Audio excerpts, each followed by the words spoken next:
General Kethvar's four eyes narrowed as he surveyed the latest batch of recruits assembled in the training compound of Nexus Station. The Galactic Defense Coalition's newest facility buzzed with activity as beings from dozens of species prepared for combat certification. His gaze lingered on the lone human standing among the towering Krillians, the armored Vorthax, and the swift Zelrani. The human was unremarkable by galactic standards. Average height, soft skin, no natural weapons or armor. Private Sarah Chen stood at attention, her brown eyes focused ahead while the other recruits whispered among themselves in various alien tongues. Another human, Kethvar muttered to his aide, Lieutenant Zexla. Why do they keep sending us, these fragile creatures? The Corvin general's reptilian features twisted into what passed for a sneer among his species. His own people had evolved on a high-gravity world where only the strongest survived. Their scales could deflect plasma, bolts their claws could tear through steel, and their regenerative abilities were legendary throughout the galaxy. Attention, recruits! Kethvar's voice boomed across the compound. Today begins your final assessment. You will face challenges designed to push you beyond your limits. Those who break will be sent home in disgrace. He began pacing in front of the formation, his massive frame casting shadows over the smaller beings. Some of you, his eyes fixed on Chen, come from worlds so soft, so protected, that you've never truly faced adversity. You think your primitive weapons and crude tactics can compete with species that have mastered warfare for millennia. Chen didn't flinch. She'd heard worse during her time at the Coalition Academy. The first test was endurance. A 50-kilometer march across the station's training grounds carrying full gear under triple Earth gravity. One by one, recruits began to fall behind. The Zelrani, despite their speed, struggled with the weight. Several Vorthax overheated in their armor. Even some of the mighty Krillians began to stumble. But Chen pressed on. Her breathing was labored. Sweat poured down her face, but her pace never wavered. She'd grown up in the Canadian Rockies where her grandmother had taught her that the mountain doesn't care about your pain, only your will to continue. By the 20th kilometer, half the recruits had dropped out. By the 40th, only Chen and 3 others remained. When they crossed the finish line, Kethvar's aide leaned close to whisper the times.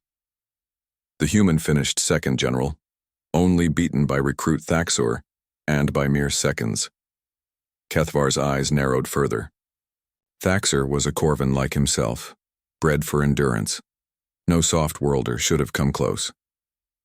The second test was pain tolerance. Recruits were subjected to graduated neural disruptors while maintaining focus on complex tactical problems. The Zelrani, with their sensitive nervous systems, were eliminated first. The Vorthax, despite their armor, couldn't maintain coherent thought under the assault. Chen gritted her teeth as the disruptor sent waves of agony through her body. The pain was unlike anything she'd experienced, but she forced herself to think of her brother Marcus, who'd endured 3 years of chemotherapy with a smile. She'd watched him solve crossword puzzles between treatments, joking with nurses while poison coursed through his veins to kill the cancer that was killing him. Pain is just information, she whispered, repeating his words. It doesn't have to control you.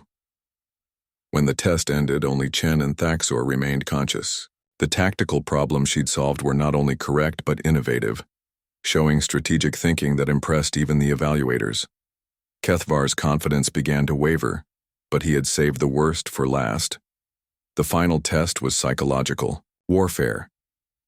Recruits were isolated and bombarded with their deepest fears, forced to relive their worst memories while combat scenarios played out around them. It was designed to break the mind's ability to function under extreme stress. Chen found herself back in the hospital room, watching Marcus fade away despite all the treatments, all the hope, all the prayers. She felt the familiar weight of helplessness, the crushing realization that some battles couldn't be won through strength or will alone. But then she remembered his final words. Sar, you don't get to choose what happens to you. You only get to choose what it makes you. The memory shifted. Instead of dwelling on his death, she remembered how he'd used his final months to volunteer at children's hospitals, how he'd started a fund for families who couldn't afford treatment, how he'd turned his pain into purpose. The psychological assault continued, throwing images of failure, loss, and defeat at her mind. Each one hurt, each one was real, but none of them broke her. Humans, she realized, weren't strong because they didn't feel pain or fear. They were strong because they'd learned to carry it. When the simulation ended, Chen stood alone among the unconscious forms of her fellow recruits. Even mighty Thaxor lay curled in a corner, overwhelmed by whatever demons the machine had conjured. Kethavar stared at the readouts in disbelief. The human's stress indicators had spiked higher than anyone's, meaning she'd felt every bit of the psychological torture. Yet she'd not only endured, she'd excelled, completing tactical objectives while others crumbled. How? He asked when Chen was brought before him. She looked up at the towering alien general, this being who could crush her with one hand, who commanded respect across a dozen star systems. Her voice was quiet but steady. General, respectfully, I think you misunderstand what makes humans dangerous. It's not that we don't break. We break all the time. We break and we heal and we break again. But every time we break, we learn something new about how to carry the weight. She gestured toward the training ground where medics were still reviving, the other recruits. Your people are stronger, faster, tougher than us, but you've never had to learn how to function while broken, because nothing ever broke you. Humans have been breaking for thousands of years, from wars, famines, diseases, personal losses. We've built our entire civilization on the idea that broken things can be fixed, that broken people can still fight, that broken hearts can still love. Kethavar was silent for a long moment. In all his years of military service, commanding troops from across the galaxy, he'd never heard combat readiness explained quite like that. The other species see weakness when they look at us, Chen continued, but they're looking at the wrong thing. They see that we break, but they miss that we get back up. They see that we feel fear, but they miss that we advance anyway. They see that we mourn our dead, but they miss that we fight even harder to protect the living. The general's four eyes studied her with new interest. And what would you have me put in my report about this assessment, Private Chen? That humans don't win because we're unbreakable, sir. We win because we're very, very good at fighting, while broken. 3 months later, when the Zephyrian horde launched their surprise attack on the outer colonies, it was Private Chen who held the line at Kepler Station for 18 hours while evacuation ships loaded civilians. She'd taken shrapnel in her left shoulder, a plasma burn across her ribs, and had been running on stimulants for 36 hours.